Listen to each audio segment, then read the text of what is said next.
Over the years on this channel, I have rarely and from time to time talked about stock investing, my own personal investments into the stock market, and maybe a few extra tips and tricks here and there of things I've learned along the way. My own stock market journey kind of starts in the summer, I believe, of 2019, to where for a couple of years there, maybe about a year and a half or so, I invested a small bit of money into the stock market and started to kind of learn the game.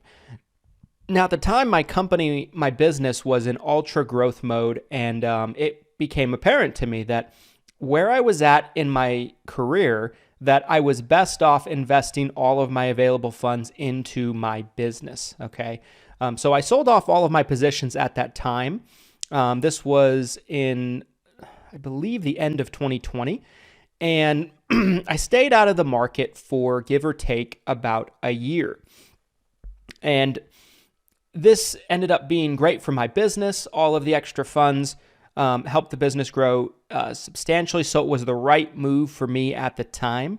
I sold out overall with a pretty good gain on my overall portfolios. And it started to get me realizing, like, the more I learned about the stock market, the more I learned that this is something that I enjoy. This is something that I am a believer in terms of long-term investing. For those of you that don't know what that is, long-term investing is for people that buy stocks for the long-term projected outlook of that particular company's growth model and that stock performance, okay? The examples of, some people in real life that are long-term investors is someone like Warren Buffett, right? Warren Buffett is a long-term investor. It's the complete opposite philosophy of maybe a day trader or something like that. I've never wanted to be that. And truth be told, guys, I am not a expert when it comes to investing in stocks, or an expert in the market by any means. There's so many more people out there that are more knowledgeable about the market and stock market investing than I am. And I want to give this disclaimer. This video by no means is financial advice of any kind. It's meant to be entertainment, and I am not a trained financial advisor or expert or anything like that, okay? Now, that being said, historically, my performances have been, pretty good, I think, over the long period of time. Certainly, I've invested in stocks over the years that I've lost money on, or it ended up being the wrong decision for me. And that just comes with the territory in terms of investing. But I'm a believer that if you do a little bit of research and have some understanding on the market, I think, especially if you're a long-term investor, over the course of time, businesses that are set to have an upward trajectory and businesses that are going to be around long-term, just overall, they're more likely to appreciate in value rather than depreciate. And I think it makes it a much safer bet when you're not trying to pick based on the day-to-day projections. Okay, so over the years, you guys have asked for more videos related to stock investing and things like that. Now, my belief is, I think if you're an entrepreneur or a business owner, if I was giving advice to somebody, I would say any available funds that you have, I would put it into your business, right? Either your own growth, your knowledge base, or your business. I'm at a position right now where, we merged our company with Lead Heroes and Hire Heroes about a year ago, right? We're just a little bit over a year removed from that event happening. And when that happened, the structure of our company changed. And, it was much more buttoned up, much more, legit, not legit, maybe that's not the right word, but it was much more clean in terms of how we did everything. As many of you that might be small business owners and entrepreneurs probably do, I paid myself a salary from the business, but anytime I needed personal funds, I just would take it out as a distribution. Now that I have a 50% business partner in Glenn, now it's much more structured, which I think is good overall. So both of us get a salary, right, on a month-to-month basis, and distribution, combination of the two, that covers our personal expenses. And then once a quarter, we evaluate how the company is doing, and we might take a small additional distribution based on that, right? So the structure now is additional funds go invested into the business's growth, hiring, marketing, systems, things like that, right? But our own personal funds are meant to be our own personal funds. They're almost like separated, right? The business's money is the business's money. I might own 50% of that. Glenn might own the other 50% of that. So in a way, that's still our funds, but it's really the company's funds, and it's to be used for the company. Whereas what we get every month is a set amount minus our quarterly distributions. That can vary depending on the company's performance, and that's separate from the business, right? So I started taking the stance, I guess, that any additional funds I have after my own personal expenses, I wanted to use to build investments in my 30s. I felt like that was a good move for me, a good way to diversify myself. We would love in the next year or so to buy our first rental property. We never actually bought one before. We've owned several houses, 3 houses over the years in terms of personal residences, and done pretty well on those when we have moved. But as of right now, we don't own any rental properties, but we do have stock market positions. And in 2024, I decided to grow those stock market positions rather extensively. So in this video, I'm going to walk through my current portfolio and really be transparent with you guys and kind of show you what that portfolio looks like. I'm also going to tell you my own thoughts in terms of what my focus is going to be with the market for the foreseeable future, for the better part of this year. Of course, events that happen in the market, right, can change my plan and my projections in terms of this, but I'll still kind of share with you guys, and hopefully you get some value out of this if you have interest in investing in the stock market. Like I said, I think if you're a new entrepreneur, or you're just kind of coming into your own, or you're in the 6-figure range, I think every penny you can spare should go into your own education and into your business growth. But I think if you're at a place where my business is, maybe it makes sense to diversify and do outside investments. But outside of that, I would not recommend it. I think it's dumb. I think the best investment you can make is in your business, right? The main reason I'm doing this is because 2 reasons, right? One, I genuinely enjoy it. I have a very genuine interest and curiosity into the market. But 2, I feel like it's good to diversify my net worth as an individual, okay, at the point that I'm at right now. Now, when I first started buying in 2019, that was not the time to do that. I shouldn't have been doing that, and that probably wasn't good, even though I did well on my positions. By the time I sold out, it wasn't the right time, but everything happens for a reason, and I felt like I learned quite a bit through that course in time. So without further ado, I'm going to kind of open my 2 accounts and my 2 portfolios, and I will show you guys kind of what they look like, what positions I hold, and how the account is doing. So without further ado, let's jump into that. All right, guys, so this is our account right now. So we have 2 accounts. We have a dividend EFT account, and then we have a growth account. Now, since Christmas, both accounts have taken a bit of a beating, as the market as a whole has. So overall performance is substantially lower than it was 2 or 3 weeks ago. But that being said, I believe long-term in kind of how we've positioned everything. Again, right, some of these positions we started several years ago. I started the first account, the dividends EFT account, probably about 3 years ago, and then the growth account we started in the middle of 2024. But I'll kind of walk through the different positions that we have, okay? So the first 2 that you'll see that make up the number 1 and number 2 percentage of the account in terms of the positions are REITs. One is called Realty Income Group Corporation, ticker symbol O. One is called LTC Properties, Inc., ticker symbol LTC. Now, both of these companies are REITs. REITs are real estate investment trusts. And the reason why, now if you look at it, right, like the performance on both of these is in the negative, right? And we've been building these positions for a couple of years now. The reason why I have basically 30% of the portfolio built up of these two stocks is because I love the fact that since they're REITs, they pay out a monthly dividend. And they pay out a pretty strong dividend, which I'll get to in a little bit. And it's kind of nice to have that monthly cash flow coming in. Of course, any cash flow from dividends we get from this portfolio, we reinvest into stocks. And basically a lot of the dividend money that we've gotten from these stocks has gone to buy more shares of them. And that's kind of why they've become such a large percentage of the portfolio. So this account is mainly designed to be mostly made up of dividends and EFTs. If you're not familiar with what an EFT is, it's almost like a fund, like an index fund or some kind of fund that holds a certain type of stock. So yeah. Now, right now, this account has, like I said, since Christmas, it has been beaten down a little bit, but it's still in the green, and we'll look at as we go.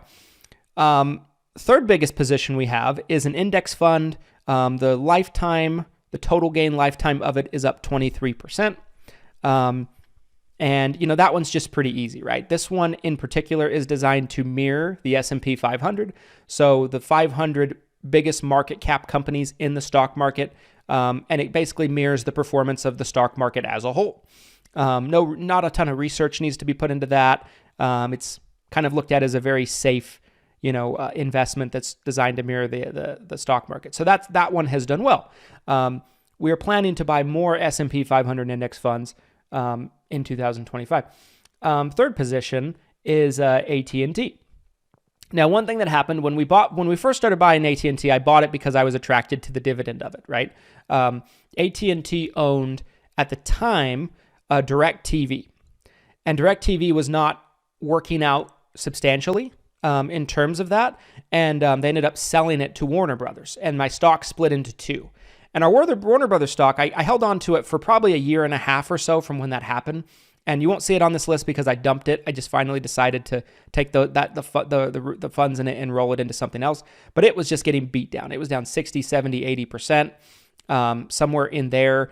And so that ended up really dragging the fund down for a little while. But the AT&T portion of it has done all right. It's total up 17%, a little bit over 17%. Chevron is another good dividend stock, and the lifetime performance of it is up 30%.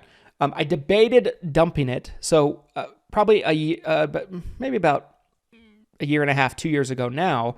At one point, this portfolio, this position was up around 90%, and I was considering dumping it at the time and taking the gains. The reason why I didn't do so is because I didn't want to pay capital gains. If you're not familiar with what that is, if you own a stock for less than a year, you have to pay capital gains and you're taxed at your income bracket, whereas it's taxed at a more fixed level if you sell it after a year and you avoid those capital gains taxes. Hindsight's 2020. That was probably a mistake, but for now, we're probably just going to hang on to this stock and continue to let the dividends come in, and I believe over time it will probably appreciate. Johnson & Johnson, historically been looked at as a very strong stock, although we're down about 10% in it.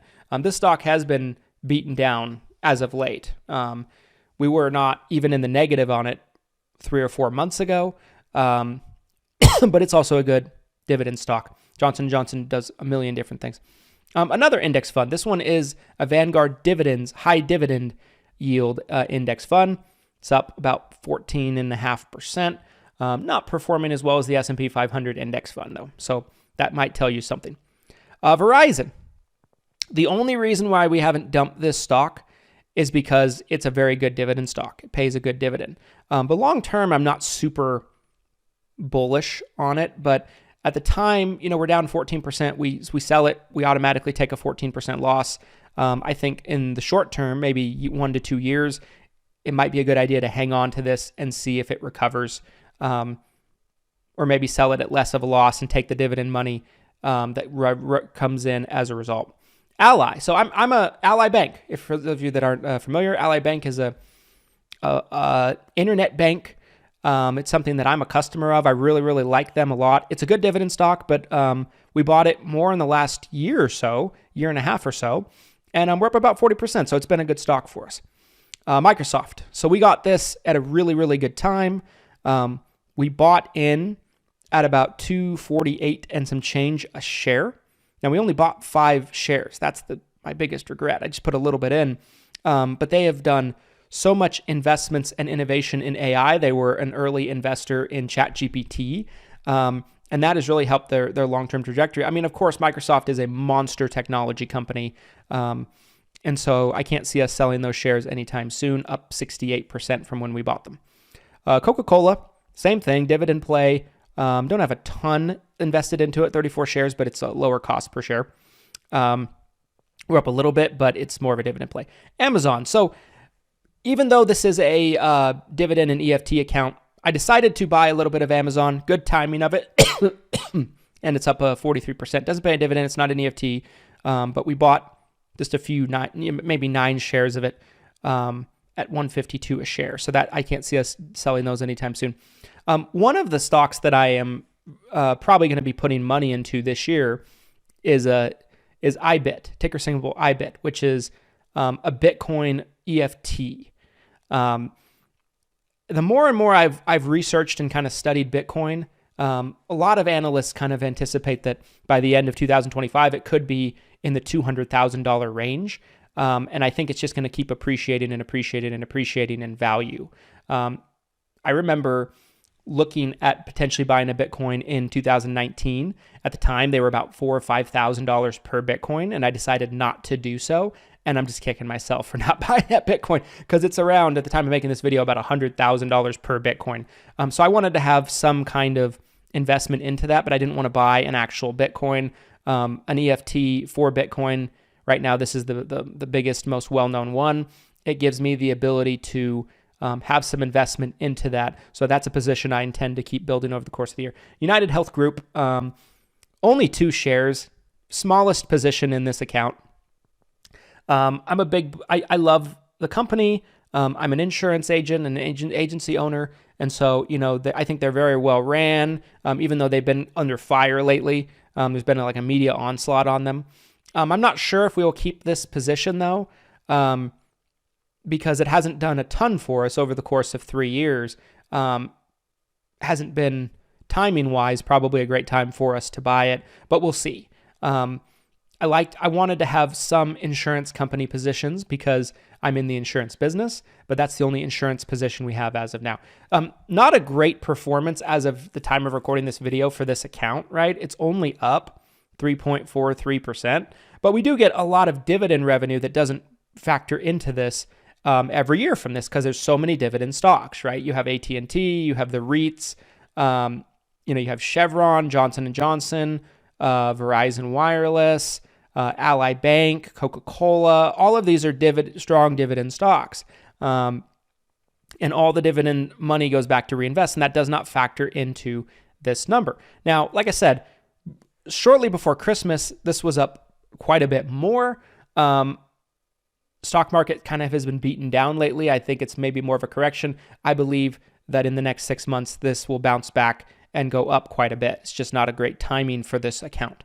To show you the dividends view, so it doesn't necessarily show me what the dividends brought in last year, but as of the course of this year, and this looks about right, it's estimated to bring in about $2,600 worth of dividends.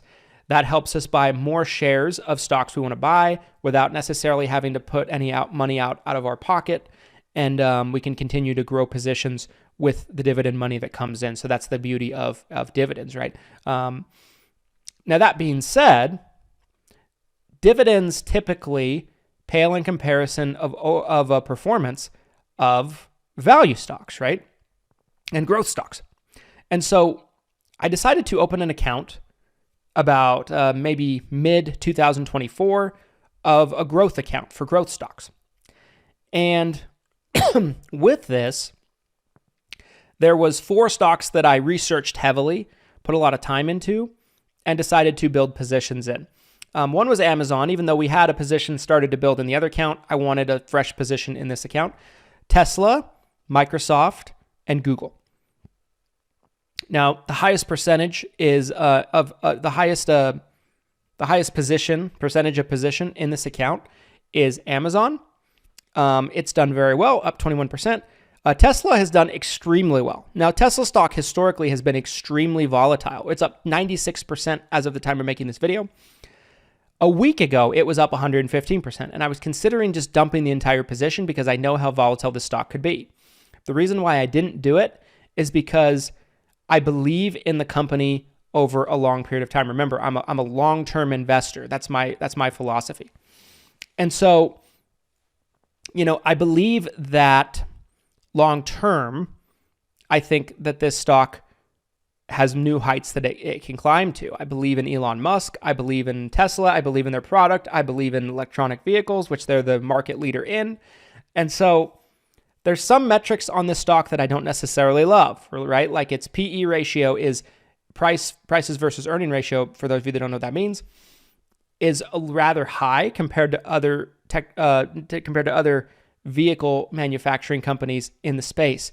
A lot of analysts feel like the stock might be a little bit overvalued, but there's been multiple times in this company's history where the market metrics didn't like it, and it still just absolutely exploded.